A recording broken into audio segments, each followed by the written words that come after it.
ኤርትራ የሚባል ሀገር ከ1891 በፊት ኤርትራ የሚባል ሀገር የለም። ባህረ ነጋሽ ነው የሚባለው።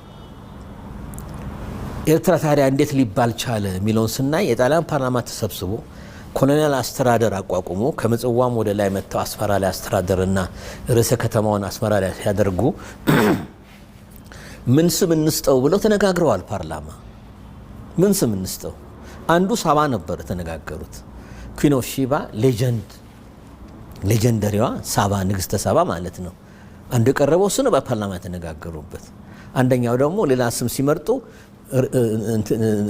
ኤሪትራ እንበለው ያሉት። ኤሪትሪያ ማለት ምን ማለት ነው? ግሪክ ቃል ነው፣ ሲተረጎም ሬድ ሲ ማለት ነው። ቀይ ባህር ኤሪትሪዮስ ነው የሚባለው ከነ ግሪክና ሮማን ኢምፓየር ጀምሮ። ያንን ለውሳኔ ያቀረቡ። ሬድ ሲ ማለት ኤሪትሪያ ማለት ነው እንጂ የሀገር ስም አይደለም፣ የህዝብ ስም አይደለም እስከምናውቀው ድረስ።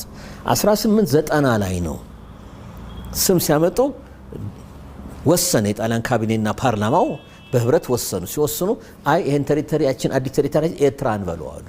ስለዚህ ኤርትራ ብለን ስንነጋገር ከዛን አመት ወዲህ ነው እንጂ ወደዛ ኤርትራ የሚባል ሀገር የለም ወይም ኤርትራዊ ዜጋ የሚባል ህዝብ የለም። ይህ ፋክት ነው። ባህረ ነጋሽ ነው የሚባለው።